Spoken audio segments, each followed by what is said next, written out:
Monsieur le Président Debré, c'est un très grand honneur pour la Loge Hirschler du Bnei de Strasbourg et pour toute la communauté, en présence de son vice-président Thierry Rose, qui vous interrogera tout à l'heure, de vous recevoir à Strasbourg ce soir. Ça aurait dû être en présentiel dans la grande salle Hirschler du centre communautaire. Malheureusement, les événements, on est décidé autrement et on est quand même très heureux de vous accueillir en Zoom. Vous avez déjà été l'hôte d'une loge parisienne, la loge Gershwin, il y a quelques semaines. Et donc, vous connaissez maintenant le Bnei Brit français. Vous êtes venu à Strasbourg à plusieurs reprises. Vous êtes venu à Strasbourg dédicacer ce livre qui fait l'objet de votre conférence ce soir, Une histoire de famille, dont on va longuement parler. Et c'est à Libre et Kléber que vous avez rencontré l'un de nos membres qui a eu l'idée tout à fait remarquable de vous proposer. Il apparaît à l'écran, voilà, c'est Jacques qui vous avez tout de suite accepté de venir faire votre conférence à Strasbourg et c'est pour ça que j'ai le plaisir de vous y accueillir. Alors, rappelons pour ceux qui ne vous connaissent pas très bien votre biographie, avant de parler de la famille Debré, votre biographie politique. Vous avez été député de juin 97 à 2007. Vous avez été adjoint au maire de Paris de 95 à 97. Vous êtes ensuite ministre de l'Intérieur sous la présidence de M. Jacques Chirac avec comme Premier ministre Alain Juppé et ce de mai 95 à juin 97. Vous êtes président de l'Assemblée nationale de juin 2002 à mars 2007 et vous êtes président du Conseil constitutionnel de mars 2007 à mars 2016. Voilà pour le rappel de la biographie. Si je peux vous interrompre, je ne suis pas né avec la politique. J'ai eu, avant de m'engager en politique, j'ai été magistrat, juge d'instruction à Paris, chargé et spécialisé dans la criminalité organisée et le terrorisme. C'était très important pour moi parce que, issu d'une petite famille bourgeoise, tout d'un coup, j'ai été confronté avec la violence, la haine, la mort, les attentats. Et je crois que ça m'a beaucoup appris. Et ça me servira plus tard. Voilà, pardon. Au contraire, merci de faire toutes ces précisions. Je ne voulais pas être trop long pour rapidement vous céder la parole, mais c'est vrai que dans votre livre, vous parlez aussi de certains procès dont vous gardez un souvenir très, très précis et très pénétrant. L'histoire de la famille Debré, dont on va parler ce soir et qui a fait l'objet de ce livre, elle est très alsacienne et c'est pour ça qu'on est très fiers de vous accueillir en Alsace ce soir, puisque Westhofen, que l'on connaît bien à la communauté Strasbourg et au Bnei Brit, où on s'y retrouve régulièrement, a été le berceau de la famille Debré. C'est un village où vous vous rendez souvent, où il y a le nom de la rue. Votre grand-père a donné son nom, Robert Debré, à un nom de rue. Vous êtes encore revenu pour des événements extrêmement tristes en décembre 2019 à la suite de la profanation que tout le monde connaît. Vous êtes arrière-petit-fils du rabbin Simon Debré. Et votre histoire, en fait, est indissociable, l'histoire de la famille Debré est indissociable de celle du judaïsme de France. Vos ancêtres sont en fait venus de Bavière, comme vous le racontez dans votre livre, avant d'arriver à Westhofen. Vous êtes un peu, comme moi, quelque part, descendant de Yek, de juifs allemands. Et votre aïeul Anshel Moïse, c'est un grand honneur pour moi, puisque j'ai le même prénom hébraïque. Je m'appelle aussi Anshel, avant de m'appeler Raoul. Et Anshel Moïse, en arrivant en France, en venant de Bavière, a contourné, comme vous dites dans votre livre, les injonctions de l'empereur Napoléon en francisant son nom, mais il lui était interdit de le faire à partir de prénoms ou de noms de l'Ancien Testament. Il l'a quand même fait, puisqu'il est devenu Debré. Et Debré, ça vient de l'hébreu davar, la parole. les Debré sont des hommes de parole. La deuxième partie de votre livre, c'est la passion de la France. Mais avant de parler de la deuxième partie, revenons à la première, à savoir toute cette histoire juive alsacienne de la famille Debré. Un de vos ancêtres, Jacques Debré, arrière-arrière-grand-père, si j'ai bien compris, était Chazen à Trenheim, donc juste à côté de Westhofen. Il persiste une remarquable synagogue qui a été remise et restaurée tout récemment encore à Trenheim. Je pense que vous l'avez visitée. Elle est superbe. Et en 72, à l'âge de 18 ans, votre arrière-grand-père, Simon, part de Sedan à Paris. Non, il part de Westhofen à Paris, au séminaire israélite, avant de devenir rabbin de Sedan, puis rabbin de Neuilly et grand rabbin de Neuilly. Il a laissé plusieurs livres, dont certains consacrés, dont un livre qu'on connaît, qui est l'humour judéo-alsacien. Votre grand-père,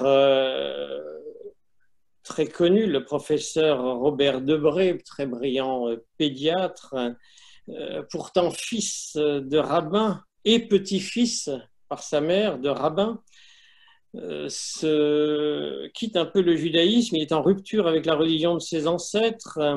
Il se déclare incroyant, agnostique. Vous dites qu'il refuse le qualificatif d'athée. Votre père, M. Michel Debré, que tout le monde connaît et a connu, lui-même s'est converti au catholicisme. Vous-même, M. Jean-Louis Debré, avez été baptisé. Et... si vous permettez de vous interrompre, je peux? Mais bien sûr, monsieur, la parole est à vous. Je voudrais dire, en ce qui concerne mon père, j'ai fait des recherches et il apparaît à bien des égards que le certificat de baptême de mon père, Michel, est faux. Nous sommes en 1930, avec la complicité d'un certain nombre de religieux, des jeunes ou moins jeunes de familles juives ont acquis comme ça un statut pour éviter qu'ils puissent être persécutés. Donc, j'ai des doutes sur la conversion au catholicisme de mon père. Le certificat de baptême est faux.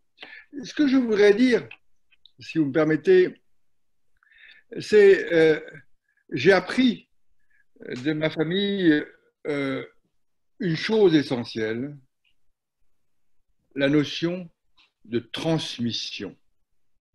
Transmission. D'ailleurs, quand vous avez évoqué Angel Moïse et le choix du nom de Debré, vous l'avez dit, en hébreu, ça veut dire parler, mais pas parler pour parler, parler pour transmettre. Pour transmettre un héritage idéologique, politique, intellectuel, une religion. Ça, c'est la première remarque. Et pourquoi ce livre? Je vais vous raconter une anecdote qui m'a beaucoup marqué. Je suis toujours intéressé à ma famille. Mais j'étais président du Conseil constitutionnel et moi, je me déplace à bicyclette. Et un jour, rue de Rivoli, un monsieur m'arrête et me dit: est-ce que je peux vous parler 2 minutes? Pas de problème, monsieur. Je pensais que je lui avais marché sur les pieds en passant un feu rouge. Non.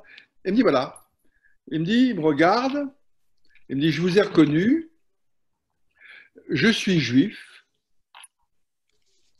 très profondément juif. Mes enfants ne s'intéressent à rien. J'ai dans ma bibliothèque toutes les œuvres de votre arrière-grand-père. Je vais vous les donner.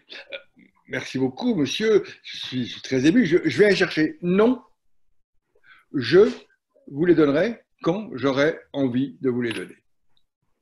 Se passent quelques semaines, quelques mois, et tout d'un coup, au Conseil constitutionnel, arrive un paquet où il y avait les ouvrages de mon arrière-grand-père. Et à vous de transmettre. Et la personne qui m'a transmis ça n'a pas mis son nom, n'a pas anonyme. J'ai fait toutes les recherches que je pouvais pour le retrouver. Et ce livre, c'est l'expression de ce que j'ai reçu de mes parents et arrière-grands-parents, la nécessité de transmettre une parole. Une parole religieuse, une parole de tolérance, une parole laïque, une parole, ce que vous voulez, mais de transmettre. Voilà ce que je voulais préciser, si vous le voulez bien. Bien sûr, et je vous en remercie.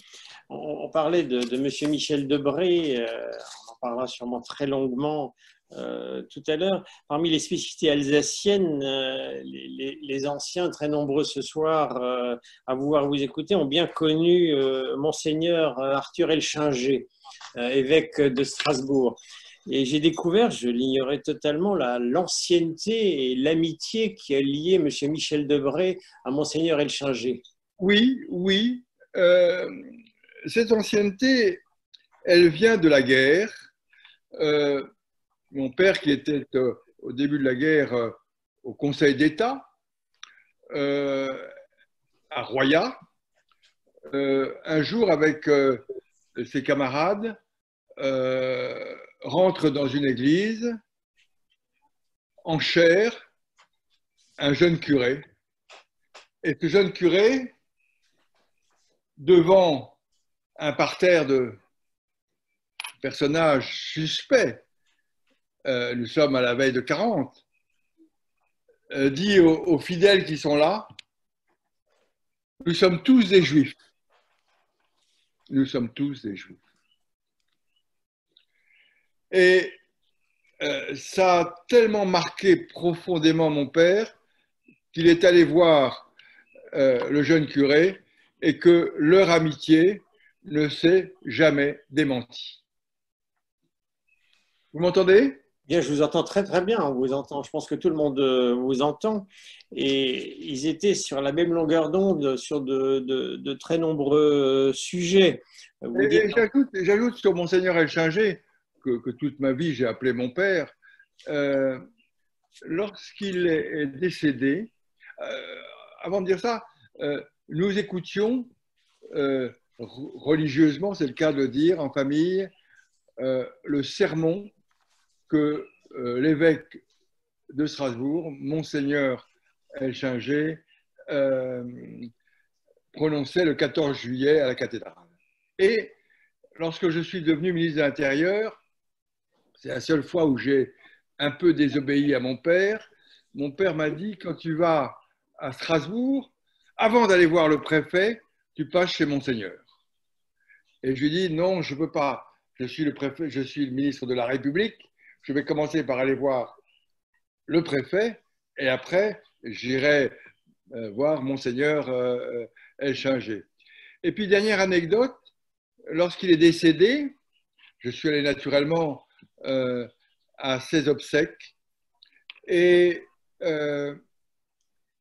quand j'arrive dans la cathédrale de Strasbourg, il y a une sœur qui vient me voir et qui me dit « Votre place est là-bas ».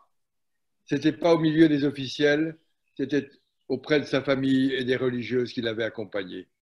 C'est ça, la marque fondamentale d'affection de mon père avec Monseigneur Elchinger.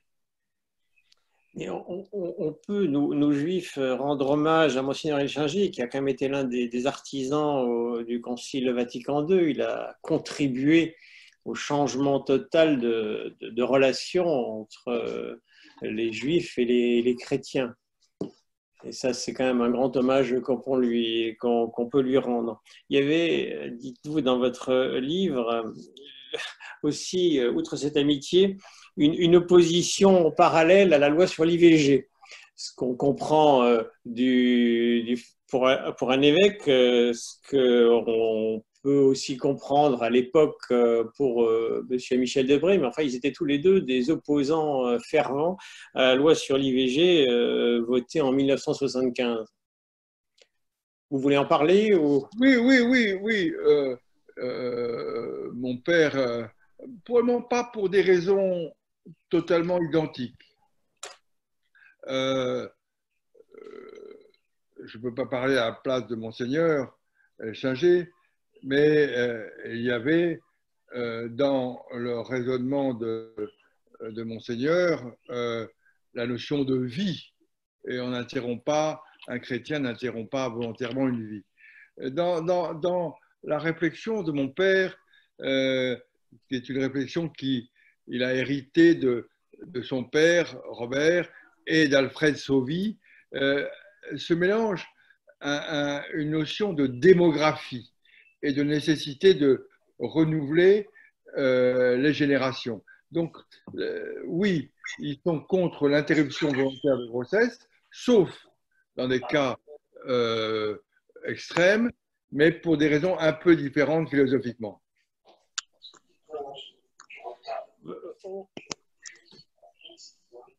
On parle beaucoup en ce moment de laïcité, un sujet très à la mode de ces dernières années. Votre père en a été l'un des premiers défenseurs. Il est quand même à l'origine de cette loi de décembre 59 qui régit l'enseignement privé et qui l'intègre dans l'enseignement général dispensé en France. Il a fait quand même, il était un peu en avance sur son temps et un grand novateur. Il a eu beaucoup d'opposition.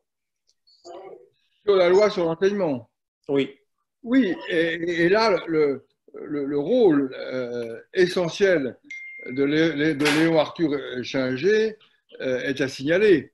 Nous sommes dans une situation où personne, en réalité, ne veut de cette loi. C'est par l'intermédiaire de Monseigneur, et notamment l'enseignement catholique, qui refuse la loi de 1959. Je vous rappelle que toute la 4e République a été marquée par le problème de l'école laïque, publique, obligatoire, et que là, on trouve un système avec les écoles sous contrat qui vont progressivement sauver l'école privée. Et donc, mon père avait une obsession, mot peut-être mal placé, c'était de mettre fin à la guerre scolaire qui avait empoisonné la 4e République, en dressant les écoles les unes contre les autres. Alors, il trouve, pour bénéficier de l'aide de l'État, les écoles privées doivent signer un contrat d'association, je simplifie, qui leur permet d'avoir des règles propres, mais de suivre l'enseignement de l'État, l'éducation nationale et de respecter un certain nombre de règles. Ça a sauvé, ça a mis fin à la guerre scolaire. Et quand Mitterrand a voulu, Savary a voulu la faire ressurgir, Mitterrand l'a arrêté. Oui, ça a été une œuvre de pacification. Car derrière tout cela, il y a un mot pour moi essentiel, qui est le mot laïcité. Et je dois vous dire que quand je me promène à Paris ou ailleurs et que je vois des synagogues ou des églises protégées par la police, j'ai envie de pleurer. J'ai envie de pleurer. Où en sommes-nous arrivés pour que les lieux de culte soient obligés de les protéger, de les surveiller? C'est qu'on n'a pas bien fait comprendre ce qu'était la laïcité. La laïcité, ce n'est pas être contre les religions. La laïcité, c'est permettre à chaque religion de s'exercer librement, et l'État doit garantir cette liberté. Malheureusement, les époques sont plus difficiles. L'une des raisons des drames que vous évoquez, de la protection nécessaire des synagogues, des attentats en France, l'une des raisons de cette nécessité de protéger les synagogues, c'est l'importation du conflit du Moyen-Orient. Monsieur Meyer, je comprends parfaitement, mais moi, ça me fait souffrir. Mais moi aussi, nous tous. On soit arrivé dans cette société qui est folle à être obligé de protéger des lieux de culte où on parle d'amour, de vie, de liberté. Ça, pour moi, c'est incompréhensible et je souffre, mais je comprends. Quand vous étiez ministre de l'Intérieur, ça commençait déjà à l'époque, ce genre Oui, de… oui, oui. Quelques jours après mon arrivée au ministère de l'Intérieur, j'ai eu le premier attentat dans le métro du RER à Paris. Et après, il y a eu toute une série d'attentats. Il y en a failli avoir un dramatique à Lyon devant une école juive. J'ai beaucoup vu à ce moment-là la communauté, les communautés juives, religieuses, catholiques, protestantes, et on a beaucoup travaillé ensemble. Oui, c'était une période très dure. C'est se battre contre un anonyme, c'est se battre contre des gens qui répandent la haine, la violence, la mort. Euh, et puis finalement, on y est arrivé au bout d'un an et demi d'enquête européenne, un peu partout. Nous sommes arrivés à interpeller les auteurs et les faire condamner.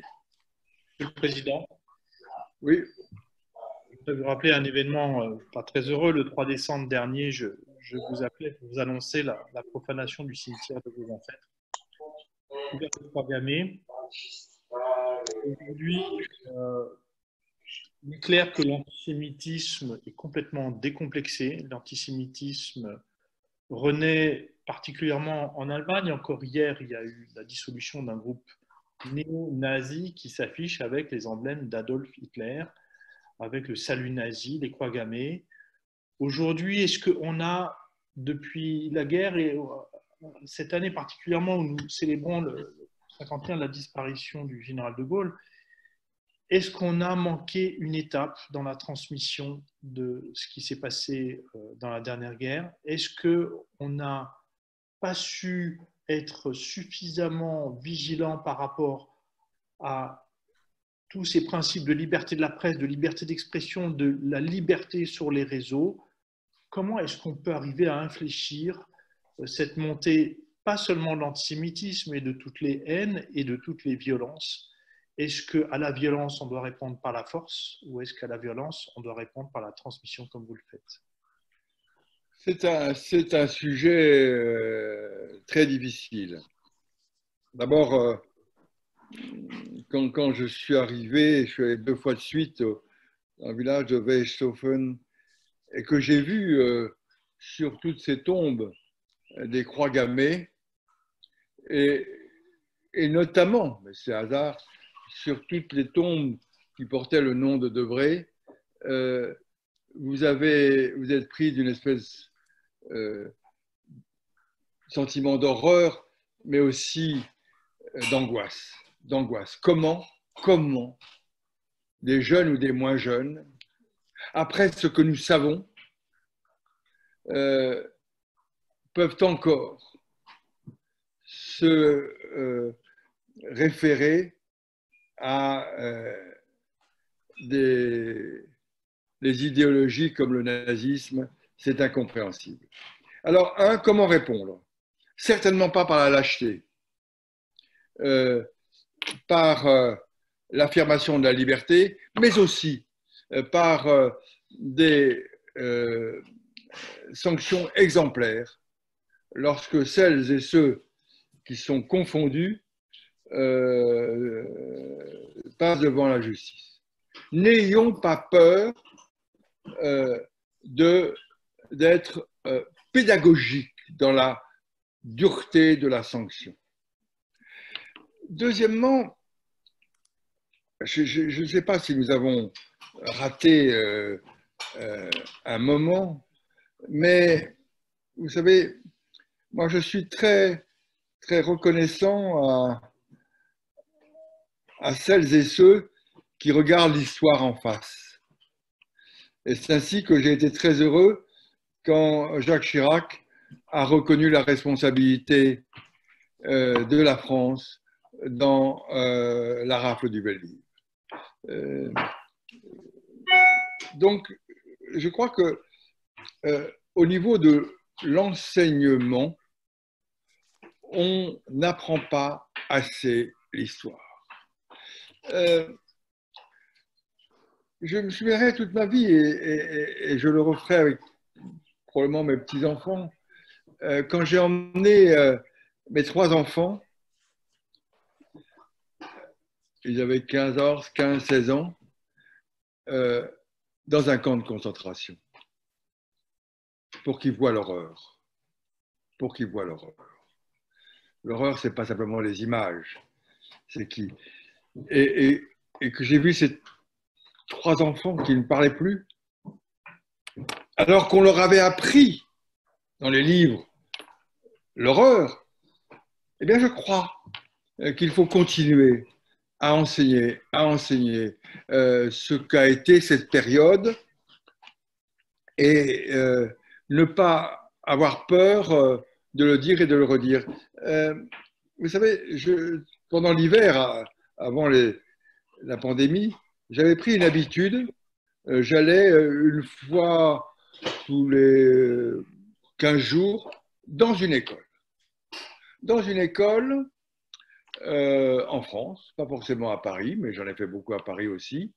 Et je voulais leur parler de cette période que je n'ai pas connue, mais qui m'a été transmise par mon héritage familial, par ce que je voyais à la maison, par les camarades de mes parents qui venaient, qui étaient les camarades de résistance, etc. Eh bien, je leur parle toujours de cela. Et il y a quelques jours, quelques temps, et c'est pour ça qu'il ne faut pas baisser la garde, j'étais à Lyon et je présentais dans une grande librairie mon livre Histoire de famille. Et à la fin, il y a un monsieur qui vient me voir, qui me dit oui, c'était très bien ce que vous avez dit. Est-ce que je peux vous donner un conseil? Monsieur, je prends tous les conseils. Il me dit, ça serait mieux si vous ne disiez pas que vous étiez d'une famille juive. Et là, je lui ai dit, vous vous rendez compte. Il avait acheté mon livre, je lui ai repris, je lui ai donné, je ne sais pas combien il coûtait, 20 euros. Je dis, monsieur, je veux... allez-vous-en. Ça veut dire quoi? Ça veut dire qu'on n'est pas assez vigilant. Alors, ce qui est vrai, c'est qu'on vit dans un monde assez fascinant où on ouvre la télévision, on écoute la radio, il n'y a que des violences, que des haines, que des agressions. Et finalement, nos concitoyens désespèrent de ne pouvoir espérer. Et cette désespérance de ne pouvoir espérer, certains se réfugient dans la haine et dans la violence. Je me souviens, il y a quelques jours, on était au début du confinement et il y a un commerçant qui fait les courses et rentre chez le commerçant un étranger, manifestement, probablement quelqu'un qui venait de Suède, Norvège. Et ce commerçant se tourne vers moi et me dit, rendez compte, les étrangers viennent chez nous. Là aussi, faisons attention. On ne véhicule pas assez ce qu'a été ou a amené les histoires de haine, de violence et d'antisémitisme. Donc, je pense que ça devrait être un enseignement plus fondamentalement adressé à ces jeunes de 15, 16, 17 ans pour que ça ne s'efface pas. N'effaçons pas l'horreur.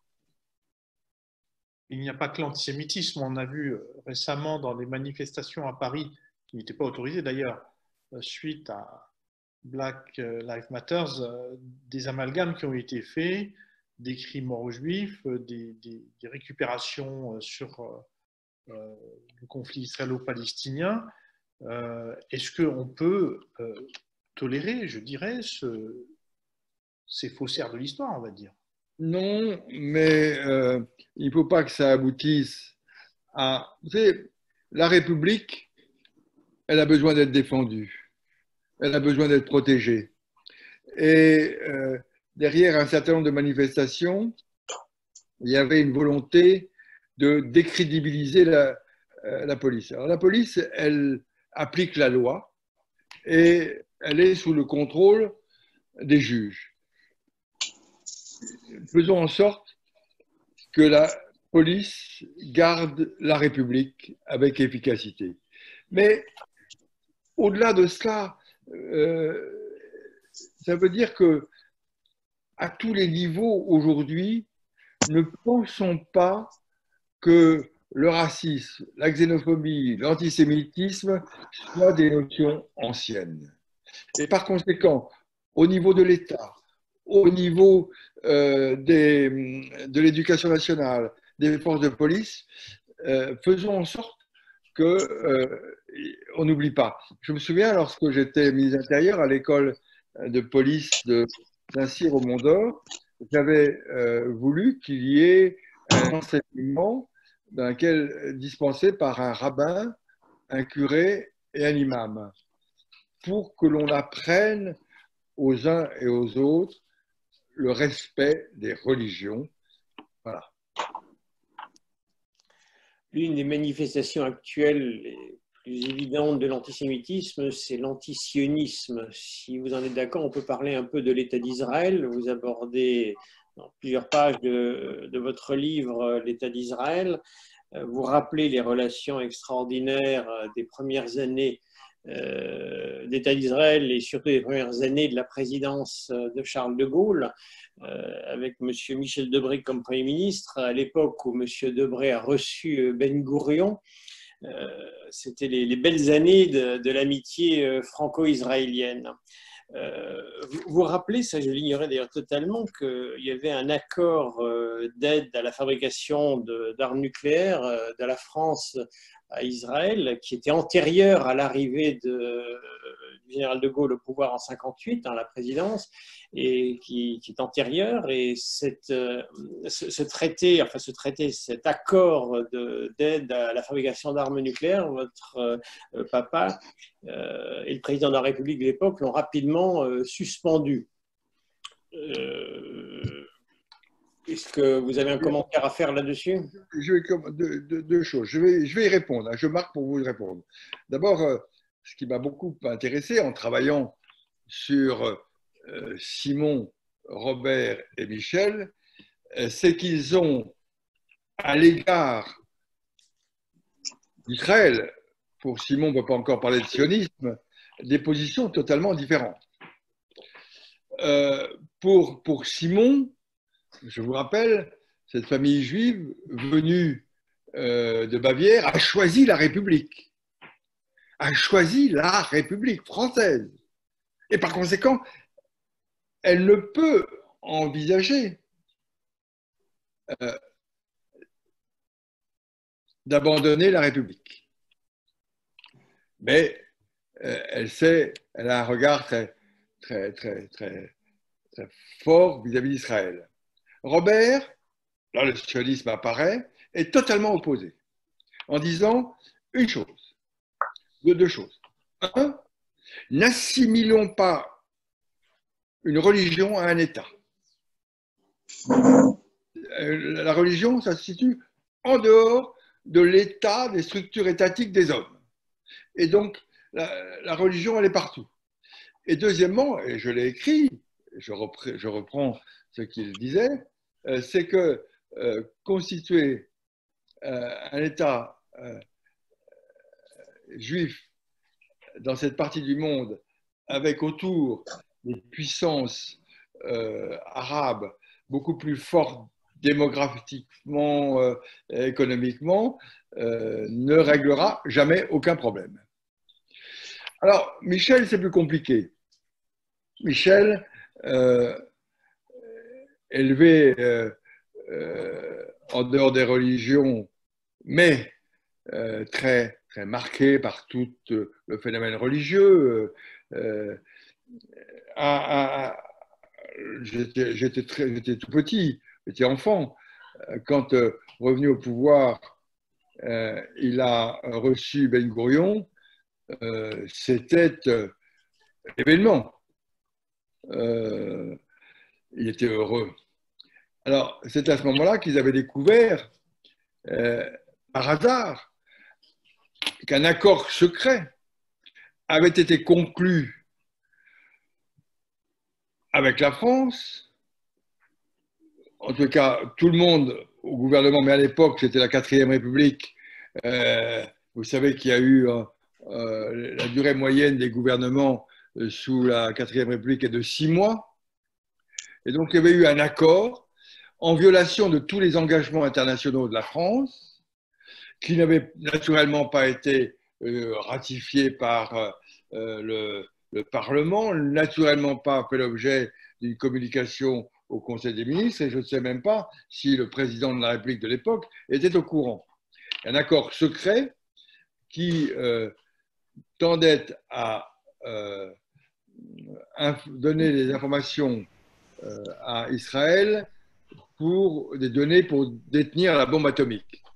Et c'est cet accord que le gouvernement de l'époque, mon père, puis le général de Gaulle, l'ont découvert par hasard et ils ont tout de suite mis fin à la réalisation de cette coopération qui n'avait pas été voulue et qui, encore une fois, allait à l'encontre de tous les engagements internationaux de la France. En 67, guerre des 6 jours, et après la guerre des 6 jours, cette phrase Oui. qui a transformé complètement la relation avec Vous m'entendez là? Oui, très bien, très bien. Excusez-moi. Cette fameuse phrase du président de Gaulle, Israël, les Juifs, peuple d'élite, sûr de lui, dominateur, qui bouleverse cette relation qui semblait vouée à l'éternité entre les Juifs de France et l'État d'Israël. C'est la rupture. Comment l'analysez-vous aujourd'hui? Alors, d'abord, ça a été aussi une profonde rupture familiale, parce que la sœur de mon grand-père, Claire Schwartz, a été offusquée. Laurent Schwartz, qui est le cousin de mon père, du coup, il y a eu une rupture familiale très profonde. Laurent Schwartz, qui était la médaille Field, c'est un très très Oui, brillant. Laurent a été le premier Français décoré de la médaille Field américaine pour les mathématiciens. Un autre Schwartz a dirigé l'école des mines de Nancy, je crois.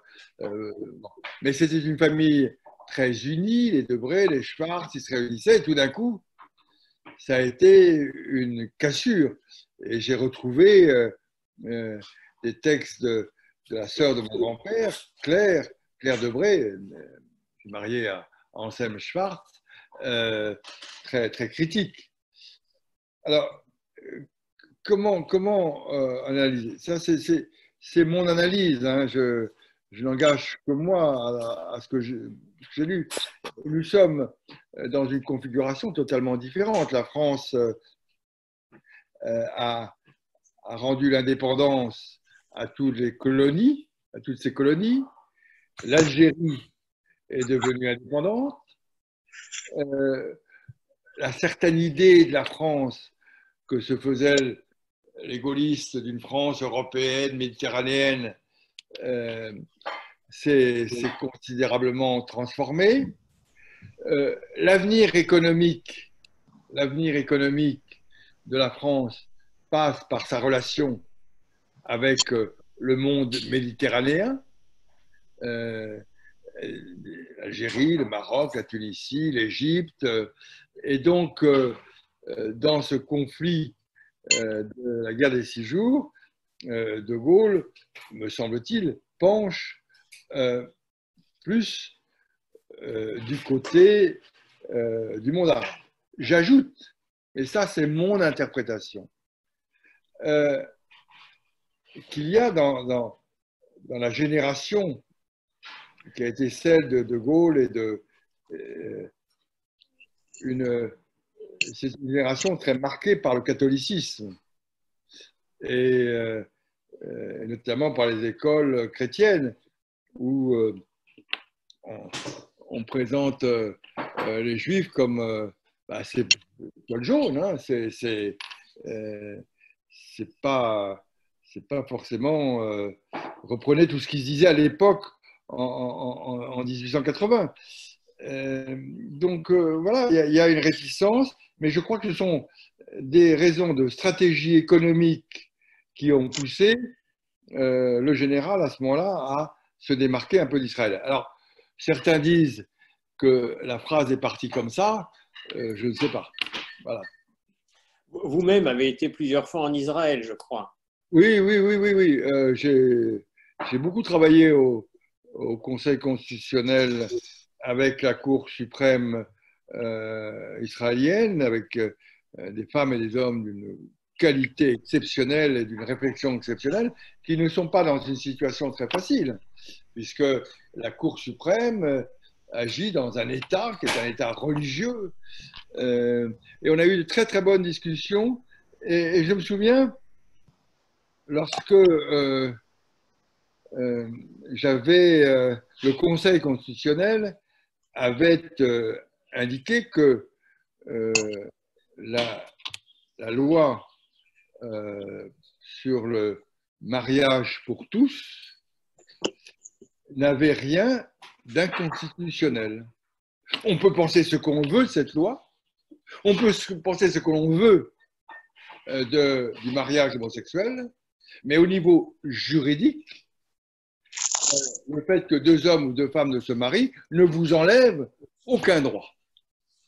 Donc, distinguons la loi et la morale, et donc le Conseil constitutionnel avait dit, restant sur le terrain juridique, que cette loi ne portait pas atteinte aux droits et aux libertés. Quelque temps après, mes amis de la Cour suprême israélienne disent ben, il y a longtemps que vous n'êtes pas venu en Israël, on a envie d'échanger avec vous sur différents thèmes de droit. Très bien. Après, donc on fixe un ordre du jour, des discussions. Je viens avec quelques membres du Conseil pour parler. Toujours très enrichissant de parler avec la présidente, à l'époque c'était le président du Conseil de la Cour suprême. Et puis à un moment, il y a un membre du Conseil de la Cour suprême israélienne qui me dit mais comment avez-vous fait pour trouver que cette loi sur le mariage pour tous ne portait pas atteinte aux droits et aux libertés? Je dis nous on ne peut pas faire ça. Je dis oui, pourquoi? Nous sommes dans un système en France très différent. Je sais pas, il y a quelqu'un qui a de séparation des églises et de l'État. Je suppose, ouais. Et que la loi de l'État n'est pas la loi des églises ou d'une église. Et par conséquent, la laïcité me permet de dire que ça ne porte pas atteinte aux droits et libertés. Alors, que les religions considèrent que ça porte atteinte à leurs droits et à leurs libertés, c'est possible, mais pas au niveau de l'État.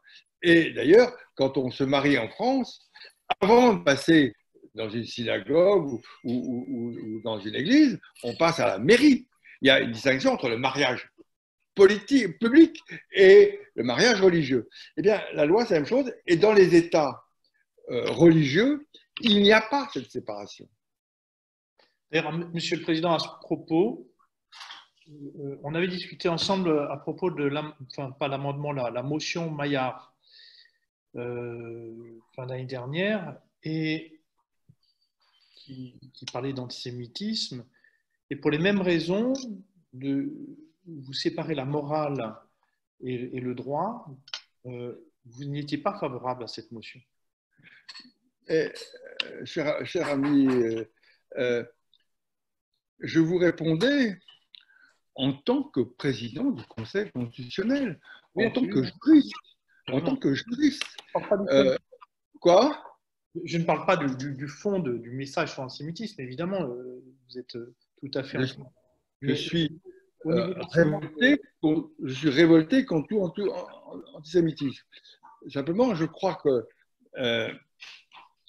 il faut chercher aujourd'hui à renouveler notre législation pour permettre, si on veut aller plus loin, à ceux qui appliquent la loi d'y aller. Et ça, c'est les représentants du peuple qui peuvent le faire. Vous avez rappelé tout à l'heure l'intervention extraordinaire du président Jacques Chirac à propos de la responsabilité de l'État de Vichy. Vous avez été très très proche de M. Chirac jusqu'à sa fin. Est-ce que vous pouvez nous en parler? Est-ce que vous souhaitez parler de M. le président Chirac? D'abord, vous avez fait allusion à la rafle du Veldiv. Moi, j'avais un souvenir d'enfance. Quand on était en voiture avec mes parents ou mon grand-père, on évitait tout le quartier du Veldiv, symboliquement. Mon grand-père ne voulait pas repasser là. De même que il faisait très attention rue de Rivoli, parce qu'il y a un hôtel qui a été le siège de la Gestapo. Et donc, moi, j'ai mes souvenirs d'enfance. Il y a des endroits où on faisait des détours énormes plutôt que d'arriver.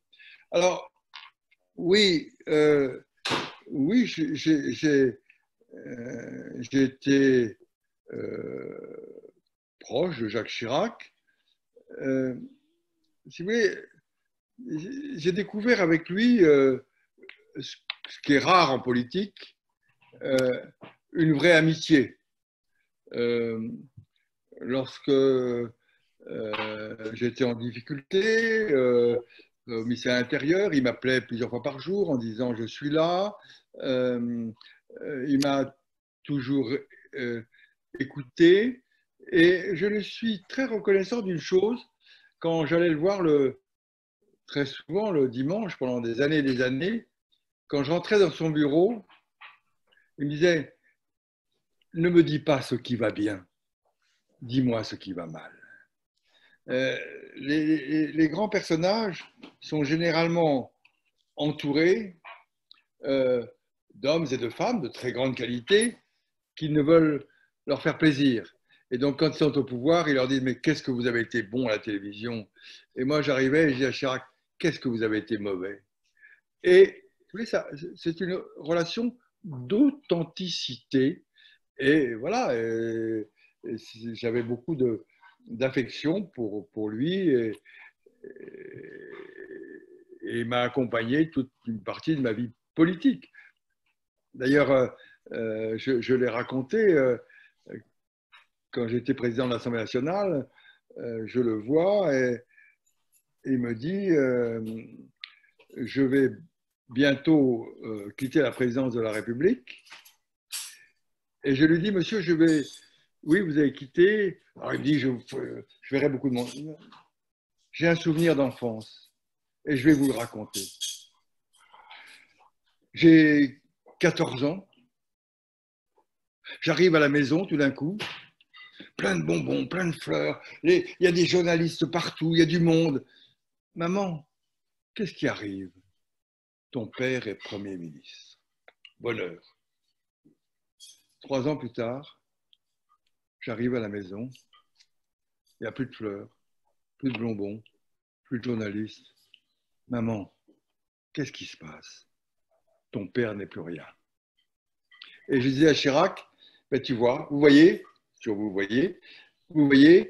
eh bien, la vraie amitié, ce sont celles et ceux qui vont continuer à vous voir alors que vous n'êtes plus à la tête de l'État ou dans une situation politique pour imposer un certain nombre de choses. Et si notre relation s'est renforcée après son départ de l'Élysée, c'est que je me suis rendu compte que ce que j'avais vécu avec mes parents, eh ben, ça se renouvelait. et les uns et les autres venaient de moins en moins souvent le voir parce qu'ils ne pouvaient plus s'en servir. Oui, c'est une relation, comme il y en a peu en politique, d'affection, d'amitié et de confiance. Dans votre livre, vous parlez très peu des femmes, des dames de la famille Debré. Vous évoquez votre grand-mère qui était parmi les toutes premières internes et peut-être la première chef de clinique assistante des hôpitaux de Paris. Parlez-nous un peu des Oui, épouses. oui, alors, non, d'abord, un mot sur ma grand-mère, parce que c'est quelque chose d'intéressant. Voilà Robert, fils d'un grand rabbin, de deux rabbins, le père et sa mère est fils de rabbin. Et voilà, il va épouser au drame une jeune femme qui est catholique, Jeanne de Babonsan. Le rabbin, mon grand rabbin, comme je l'appelle, prend mal la chose, mais ce n'est pas n'importe quel catholique. Jeanne de Babonsan est la fille d'un peintre toulousain, Édouard de Babonsan, peintre à la mode à Toulouse, qui a gagné bien sa vie en faisant les portraits de toutes les jeunes filles de la bourgeoisie catholique de Toulouse. Mais Édouard de Babonsan, tout catholique qu'il est Dreyfusard. Et il va être choisi par les amis de Zola pour offrir à Zola un tableau qui est très connu, La vérité sortant du puits. Et du coup, Édouard va perdre toute sa clientèle, à tel point qu'ils vont quitter Toulouse pour venir s'installer sur les rives de la Loire parce qu'il n'a plus rien à faire à Toulouse. Voilà un catholique qui a choisi de défendre Dreyfus. J'ajoute que la mère de Robert est liée à la famille du capitaine Dreyfus. Donc, Marianne, Jeanne de Babonsan a été un personnage tout à fait remarquable et elle va être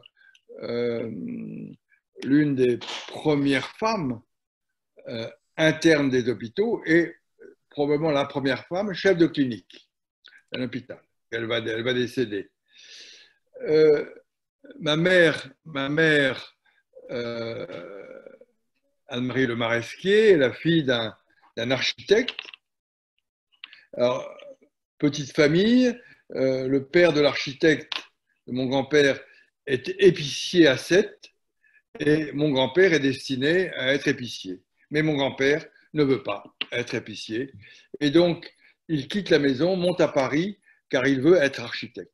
Et il va tailler des crayons dans un cabinet d'architecture à Paris. Et le soir, parce qu'il n'a pas les moyens, c'est une famille très modeste, il recopie les plans. Et un matin, le patron du cabinet d'architecture réunit ses collaborateurs et dit « Qui a copié ces plans ?» Alors mon grand-père qui a 16 ans ou 17 ans pense qu'il est forcé de dire que c'est lui, il pense qu'il va être viré. Et à ce moment-là, le patron lui dit « Tu seras mon premier prix de Rome ». Le patron, c'est Victor Laloux, celui qui a construit la gare d'Orsay et beaucoup de gares, et Charles Le Maresquier, qui va construire après, qui est mon grand-père, qui va construire le cercle militaire et beaucoup de choses, va devenir le premier prix de Rome de Victor Laloux.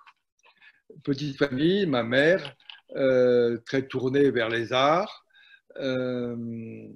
Voilà. Alors, la sœur de Robert, Claire, est une femme exceptionnelle, une très grande érudition. Elle a épousé un chirurgien, Anselm Schwarz.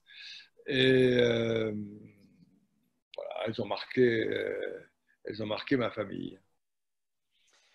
Avant de continuer, j'aimerais proposer à l'assistante de poser des questions par écrit sur la rubrique conversée de vos ordinateurs. Je vous propose de m'indiquer à moi, Raoul Meyer, des questions que vous souhaiteriez poser au président Jean-Louis Debré. Ce sera plus facile que de donner la parole aux uns et aux autres, ce qui risque de poser un peu problème, vu qu'on est quand même 65 à écouter Monsieur Jean-Louis Debré. Je reviens à M. Michel Debré, votre père, qui a été l'artisan principal de la constitution de la Ve République, qui reste toujours d'actualité aujourd'hui, malgré quelques réformes ou quelques petites modifications. Ça a été un travail titanesque, 58-60, cette assemblée constituante, pour reprendre l'image. Oui, non, mais c'est un.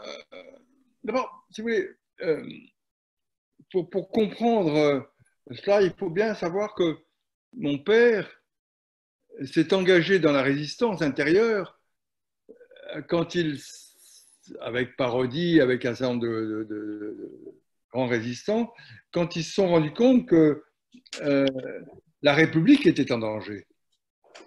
Et ce sont des républicains qui veulent sauver la République. On arrive en 1946 à la Libération et l'Assemblée constituante rédige une constitution qui va montrer son absurdité, crise ministérielle, le dernier président de la République élu au 13 tours de scrutin, la France incapable d'avoir une politique économique, la France incapable d'avoir les moyens de son indépendance, il y a encore les bases américaines en France, l'économie est en grande partie sous perfusion américaine, la France incapable de réfléchir à l'avenir de ces pays sous dépendance, l'Afrique, la Tunisie, l'Algérie. La France n'est plus dirigée.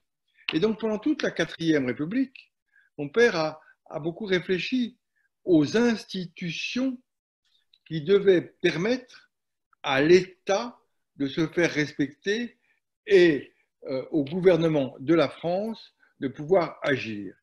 Et donc, en 1958, la Constitution a été rédigée très rapidement parce que c'est le fruit de toute une réflexion qu'il a menée, notamment avec René Capitan, qui est un professeur de droit tout à fait remarquable, un très grand juriste, et qui est l'analyse, c'est comme le médecin, ils ont diagnostiqué tous les maux qui avaient abouti à la condamnation de la 4e République. Et donc, ils ont préparé des institutions qui vont à l'encontre de ces mots. Monsieur Michel Debré, vous l'avez rappelé, a été résistant. Le professeur Robert Debré, votre grand-père, a également été résistant. Il a souffert des premières lois de Vichy. Il a été évincé de sa chaire de bactériologie et ensuite il est passé vraiment dans la résistance où il a eu un rôle très actif. Oui, oui. Alors je regrette aujourd'hui de ne pas avoir suffisamment parlé à mon père et à mon grand-père de cette période. Mais je ne crois pas qu'ils en avaient envie d'en parler. Je voudrais juste donner un petit souvenir. C'était à la fin de sa vie. Et mon grand-père, qui n'y voyait plus beaucoup, chaque jour, l'un de ses petits-fils venait dans son bureau, rue de l'Université à Paris, pour lui lire un article et parler avec lui. Et donc, moi, je lui lis un article et puis on commence à parler. Et je lui dis, qu'est-ce que l'antisémitisme? Qu'est-ce que l'antisémitisme? Alors, il s'est levé, est allé à sa table de travail, a ouvert le tiroir et a sorti l'étoile jaune. Et il m'a dit, c'est ça. Tu vois, cette étoile. Eh bien, c'est ça l'antisémitisme. peu de mots, grande force. Et à ce moment-là, il m'a cité toutes celles et tous ceux, membres directs ou éloignés de la famille, qui étaient partis, qui avaient été enlevés par les nazis et qui ne sont jamais revenus. Et puis j'ai vu qu'il ne voulait plus insister et quelque temps après, il est mort. Thierry?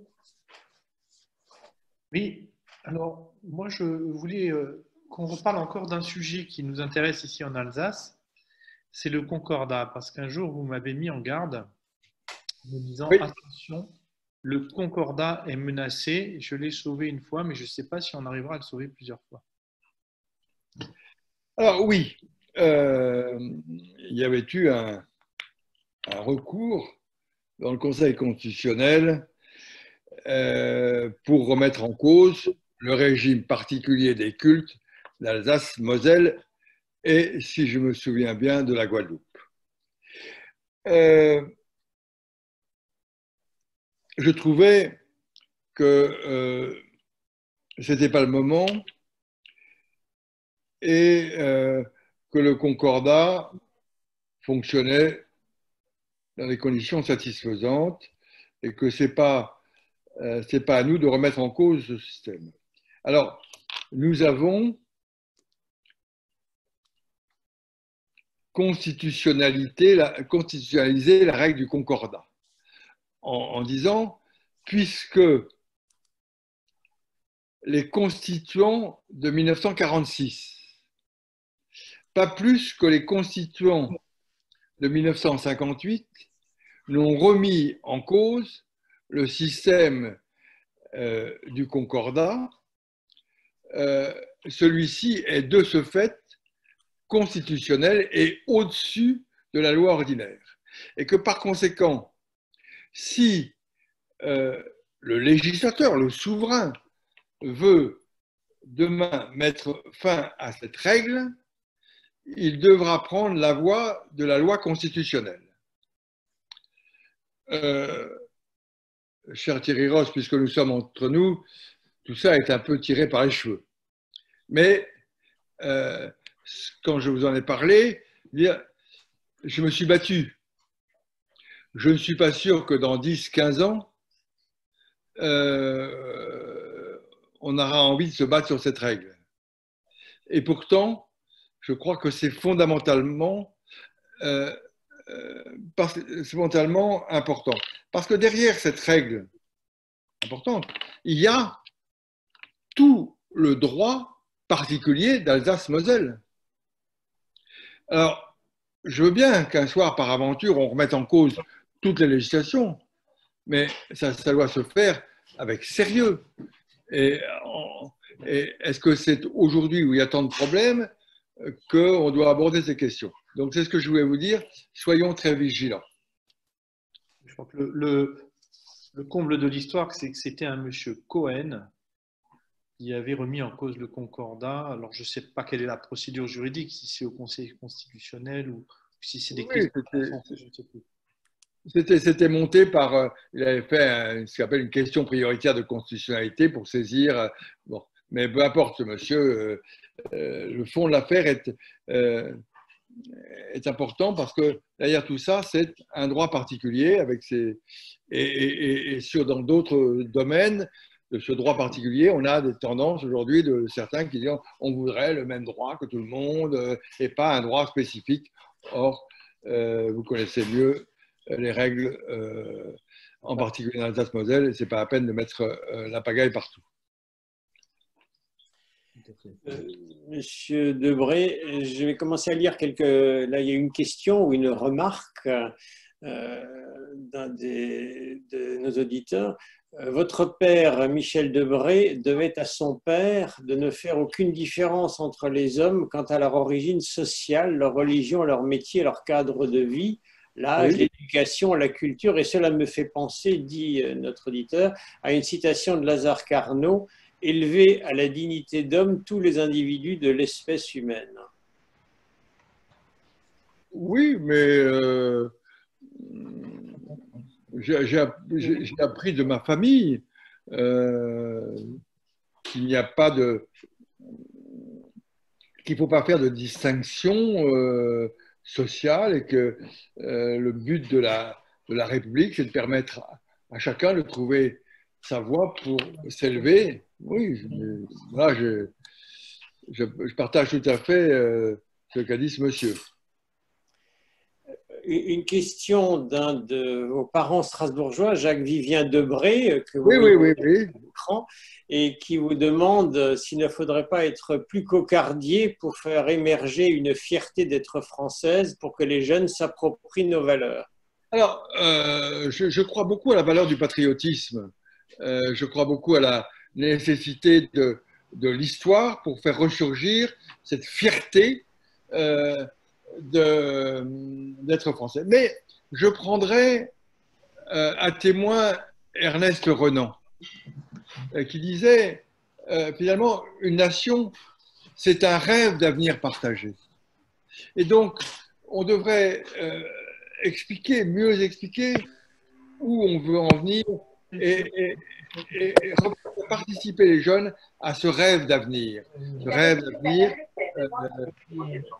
la nation, le peuple, cette volonté de vivre ensemble, cette volonté de promotion ensemble.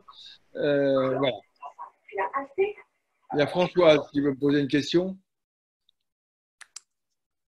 Allô? Oui? Je ne sais pas qui pose une question. Je sais pas, j'ai vu arriver marqué Françoise sur l'écran. Bon. On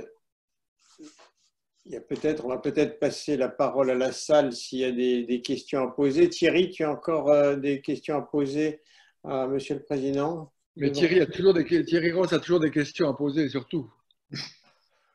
Surtout des questions, comme disait Coluche. Et je reviens juste sur le concordat, parce qu'en tant que dirigeant du consistoire, ça nous inquiète. Est-ce que ce concordat est faillible? Est-ce qu'il y a une possibilité de le faire, excusez-moi d'être un peu ordinaire, de le faire sauter?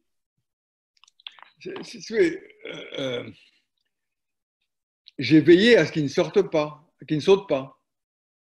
J'ai veillé à ce que, comme je l'ai dit tout à l'heure, on considère que la loi sur le concordat a une valeur constitutionnelle. Mais ce que les uns font, les autres peuvent le défaire. Moi, je me suis battu, peut-être à tort, mais moi, c'était ma conviction, pour sauver cette règle. Parce que je trouvais que dans l'équilibre de l'Alsace-Moselle, c'était important. Mais je n'ai pas à divulguer le délibéré, mais je me suis impliqué. Qu'en sera-t-il demain? On vit dans un monde qui est étrange. Et donc, ce que les uns ont fait ou font, peut-être demain, au nom de je ne sais pas quel principe, on peut remettre en cause cela. C'est ça qui m'inquiète. Ça dépendra d'une volonté politique de certains dirigeants qui risquent de le remettre en cause si on retombe dans des... Oui, mais on peut. Il y a certains politiques qui trouvent que c'est une règle absurde. Ouais. Est-ce qu'on peut parler politique ou vous êtes retiré du champ? Parlez de ce que vous voulez. Moi, je vous répondrai ce que j'ai envie de vous répondre. C'est très politique. La situation actuelle mérite il y a plusieurs personnes sur la ligne. La situation actuelle mériterait de votre part certains commentaires, mais je ne sais pas si vous voulez intervenir sur le plan de la politique nationale. Je ne parle même pas des élections, mais de la manière dont, par exemple, a été gérée la crise et comment va être gérée la nouvelle crise qui s'annonce devant nous. Non, je ne veux pas répondre à cette question. D'abord parce que je ne suis pas compétent. Voilà, et donc c'est très facile, je trouve, de là où on est, de dire il y a qu'à, Faucon, il fallait faire comme ça. Simplement, je trouve que la communication gouvernementale n'a pas été parfaite. Voilà. On vient de fêter les 70 ans de l'appel du 18 juin du général de Gaulle. ce gaullisme autrefois très limité est aujourd'hui fait plein d'émules et il y a beaucoup de gens qui font de la récupération. Qu'est-ce que vous en pensez? Oui, je trouve ça. De Gaulle n'appartient à personne, mais il y a certains qui feraient mieux de ne pas faire de la récupération politique. C'est indécent. Indécent. Et ça montre d'ailleurs qu'ils n'ont aucune limite à leur indécence. Voilà, donc les Français ne sont pas dupes. Vous savez, si je peux encore vous raconter une petite histoire, j'avais entre l'âge de plus jeune jusqu'à 1958, tous les 18 juin, nous allions au Mont Valérien. C'était un pèlerinage. Et là, jusqu'en 58, il n'y avait personne. Il y avait les compagnons, 200, 250 personnes. Et là, je voyais mes parents, j'étais petit, se congratulaient, ils étaient dans la communion avec ceux et celles qui étaient morts dans les camps de concentration ou au combat. Il y avait une ferveur, il y avait une foi, et puis il y avait De Gaulle qui était là. Et puis tout d'un coup, en 58, beaucoup de monde, des préfets, des généraux, des gens qui se battent, ils n'étaient pas là avant pour se montrer. Ils voulaient faire oublier qu'il n'était pas venu pendant 11 ans et que maintenant il revenait. Et donc, je me méfie des convertis sur le tard. Je me méfie de ceux qui ont tout fait pour abattre De Gaulle, critiquer De Gaulle, tuer De Gaulle, et qui aujourd'hui osent se réclamer du général De Gaulle. Pour moi, je détourne mon regard d'eux. Merci de votre réponse. Il y a une question d'un de nos participants qui demande s'il est envisageable de vous voir à Westhofen, on vous y voit régulièrement, et qui demande s'il est envisageable de vous y voir avec Anne Sinclair. Je vous retransmets la question telle qu'elle est posée. Pourquoi pas, oui. Mais moi, j'y vais avec mes enfants, en famille. Oui. Si je veux bien l'accompagner, il n'y a pas de problème. Il y a apparemment quelques problèmes de transmission de questions. On va peut-être passer alors, parce qu'apparemment il y a des questions qui n'apparaissent pas, que n'arrivent en tout cas pas à lire. Est-ce que dans la salle, parmi les gens qui regardent, y a-t-il des questions à ce moment-là? Les gens, vous levez le doigt, s'il vous plaît, et je vais ici, Gilbert, tu arrives à activer ton micro? Attends, je le fais moi-même à ce moment-là, vas-y, on t'écoute. Attends, ça ne marche pas. Ah si, monsieur Gilbert Meyer. Là. On ne t'entend pas. Tu actives toi-même le micro, Gilou. Voilà. Bonsoir, Monsieur le Président. Je me permets de vous poser une question à propos de la prochaine échéance présidentielle. Craignez-vous cette prochaine échéance? Autrement dit, y a-t-il un risque pour l'avenir de la République? Alors, naturellement, il est trop tôt aujourd'hui de le dire. Mais attention. Attention, parce que je crains que l'extrémisme soit toujours aussi fort et je crains que les candidats à droite et à gauche, en plus du candidat sortant, soient nombreux. Or, vous savez que pour arriver au second tour, seuls ne sont sélectionnés que les deux candidats arrivés en tête. Alors, faisons attention. Que les partis politiques, les grands leaders prennent leurs responsabilités au regard de notre histoire. Je le dis comme je le pense, parce que nous sommes entre nous. J'aurais l'impression de voir pleurer le grand rabbin Simon Debré, Angel Moïse, Robert, Michel, si notre pays était dirigé par l'extrémisme. Et donc, je ne veux pas ça pour mon pays. Voilà.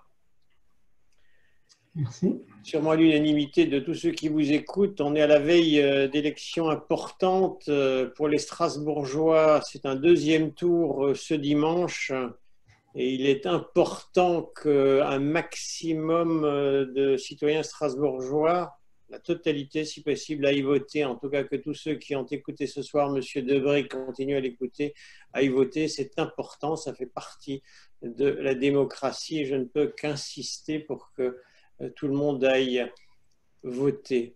Y a-t-il encore des questions dans la salle? Puisque moi, je n'en ai plus par écrit, mais apparemment, toutes les questions ne passent pas par écrit. Je ne vois plus de doigts qui se lèvent. Sinon, ceux qui auraient une question à poser, vous activez vous-même votre micro et Monsieur le Président Debré y répondra. Il n'y a pas d'autres questions? Monsieur Debré, vous avez sûrement encore des choses à nous dire avant qu'on ne termine cette passionnante conférence. Non, si vous voulez, je l'ai dit dans mon livre. Nous vivons un moment difficile dont on ne mesure pas les conséquences des réseaux sociaux, dont on ne mesure pas la désespérance de certains. Alors revenons à des fondamentaux. Et ces fondamentaux, pour moi, ils sont très clairs.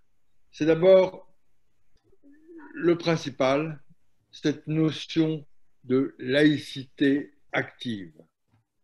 Parce que derrière la laïcité active, c'est la liberté de conscience, la liberté de croire, de ne pas croire, la liberté d'être libre, la liberté de penser ce que l'on veut, et réaffirmons sans arrêt cette notion de liberté d'opinion et de cette laïcité.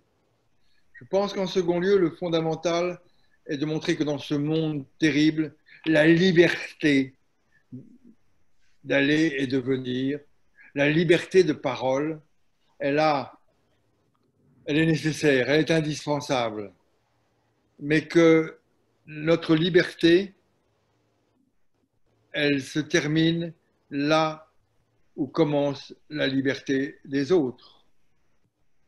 Et donc, la liberté, ça veut dire le respect de l'autre, ça veut dire le respect de celles et ceux qui ne voient pas les choses comme nous.